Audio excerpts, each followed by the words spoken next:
امام الانبیاء محبوب کبریا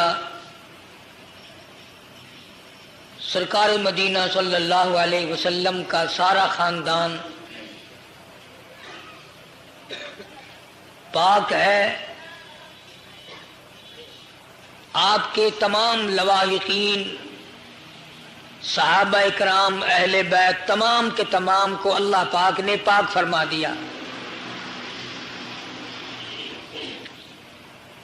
گزشتہ جمعے میں نے عرض کیا تھا کہ خاتون جنت سیدہ فاطمۃ الزہرا رضی اللہ تعالی عنہا نہایت ہی بزرگ ترین تھی، اللہ والی تھی، فاقے کاٹنے والی تھی. ابا کے دین پر اس طرح سے چلی کہ 1 انچ بھی ادھر ادھر نہ ہوئی. اور کیوں نہ چلتی؟ آج آپ یہ بات سمجھے کہ یہ جو دین ہے، دین جس کو کہتے ہیں، قدرتی بات ہے، ہماری اس طرف توجہ نہیں. ہم یہ پتہ تو لگا لیتے ہیں کہ یہ کپڑا کہاں بنتا ہے، ہم یہ پتہ تو لگا سکتے ہیں چینی کہاں بنتی ہے، ربڑ کا کارخانہ کہاں ہے، پلاسٹک کا کارخانہ کہاں ہے، چینی کے برتنوں کا کارخانہ کہاں ہے، فلاں پرزے کہاں بنتے ہیں. کبھی یہ بھی پوچھا کہ دین کہاں سے آیا ہے؟ کئی لوگوں کا خیال ہے کہ دین مولوی بناتے ہیں، کئی لوگوں کا خیال ہے کہ دین اولیاء کرام اور درویش فقیر جو ہیں وہ بناتے ہیں. کسی کا خیال یہ ہے کہ دین نبی نے بنایا.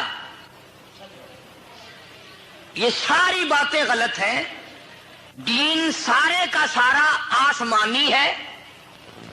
یہ جو نماز پڑھنے آئے بیٹھے ہو، جمعے کی نماز نہ مدینے میں بنی نہ مسجد میں بنی، یار سے عظیم سے آئی ہے. نماز آسمانی ہے، قرآن کریم آسمانی ہے، روزہ آسمانی ہے، زکوٰۃ آسمانی ہے، حج آسمانی ہے. تمام دین کے جتنے احکام ہیں وہ سارے کے سارے آسمانی ہیں.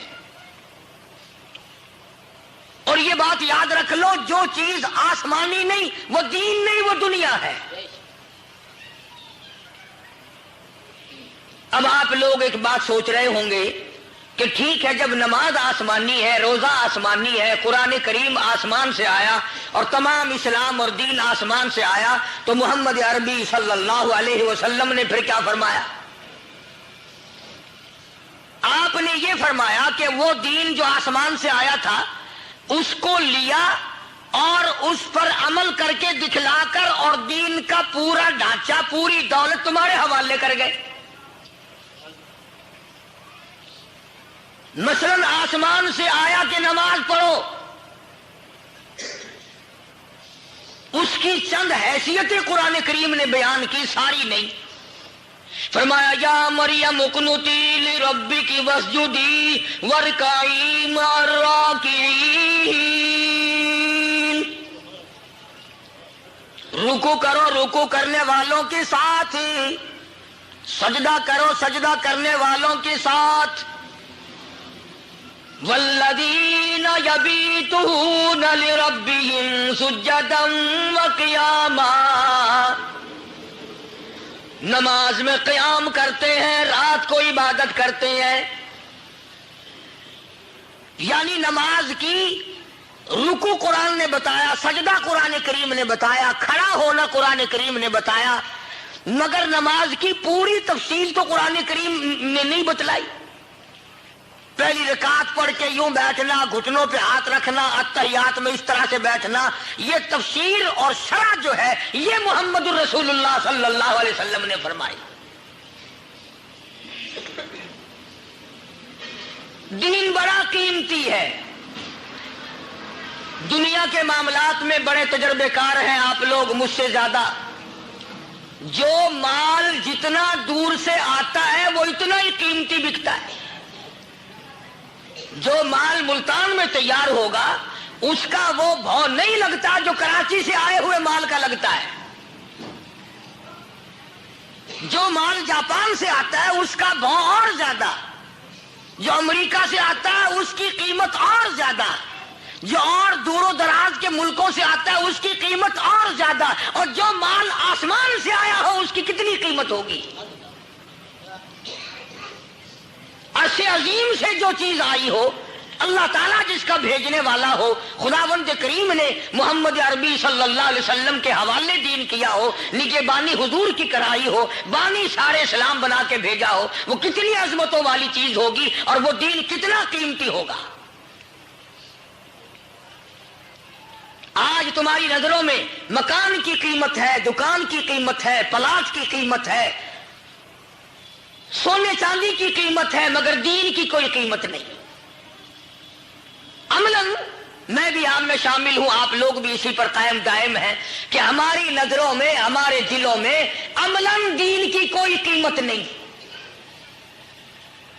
اور اس کی ایک وجہ ہے کہ دین کا بازار لگے تو قیمت کا پتہ چلے، اور دین کا بازار لگے گا میدان حشر میں تو ادھار کھاتا ہے. اب اس کا معاملہ کون کرے؟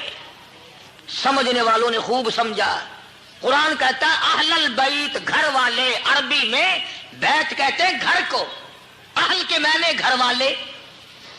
قرآن کریم نے اعلان کر دیا نبی پاک، نبی کی آل بھی پاک، نبی کا گھرانہ بھی پاک. اور بلکہ میں تو دیوبندی علماء کرام کا خادم اور غلام ہوں. میرا ایمان ہے، میرا عقیدہ ہے، جو کپڑا نبی کے جسم اقدس کو لگ گیا وہ کپڑا بھی پاک.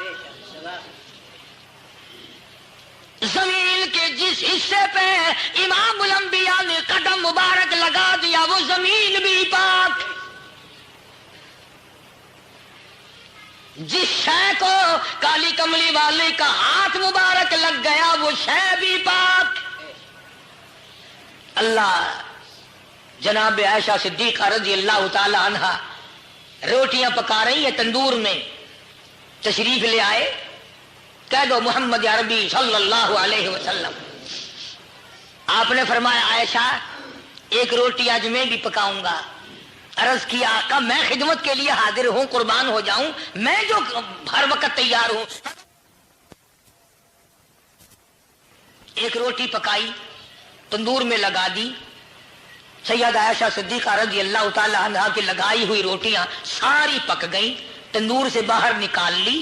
اس روٹی کا پانی خشک نہیں ہوتا جو محمد مصطفیٰ صلی اللہ علیہ وسلم نے پکائی تھی. بار بار جھانکتی ہے، بار بار دیکھتی ہیں، بار بار دیکھتی ہیں.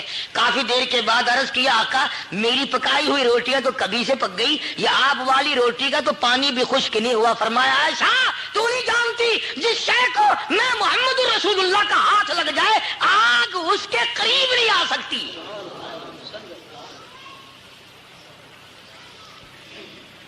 بھاں کیسے قریب آئے جس چیز کو میرا ہاتھ لگ گیا ہو. تو جو ہو ہی نبی کے گھر والے ان کا تو کہنا ہی کیا ہے. اب لوگ کاٹ چھاٹ کرتے میں کہ جی صرف 5 ہے، بس 5، گھر والا کوئی نہیں. اور اتنا بڑا ظلم کیا کہ سیدہ خدیجہ کو بھی شامل نہیں کیا. فاطمہ الزہرا کی اماں کو تو نہ چھوڑو، امام الانبیاء کی گھر والی کو تو نہ چھوڑو، حسنین کریمین کی نانی کو تو نہ چھوڑو، علی مرتضیٰ کی ساس کو تو نہ چھوڑو، رضی اللہ تعالی عنہم اجمعین. بہرحال مجھے اس بات کا بڑا دکھ ہے کہ ہمارے قوم، ہمارے جو عوام ہیں وہ اتنے دنیا میں پھنس گئے کہ ان کو اب ان باتوں کی ضرورت ہی نہیں کہ فاطمہ الزہرا کی اماں کون تھی، سیدہ زینب کی اماں کون تھی، اور یہ حضرات کس کس طریقے سے زندگی بسر کرتے تھے. بس اللہ نے پہلے تو ہم روٹی مانگتے ہیں، پہلے تو ہم سب لوگ روٹی مانگتے ہیں، یا اللہ بس کسی کا محتاج نہ بنا، روٹی چاہے. جب روٹی مل جاتی ہے فوراً کوٹھی مانگتے ہیں. اب اللہ کا وعدہ روٹی کا ہے، کوٹھی کا وعدہ نہیں ہے.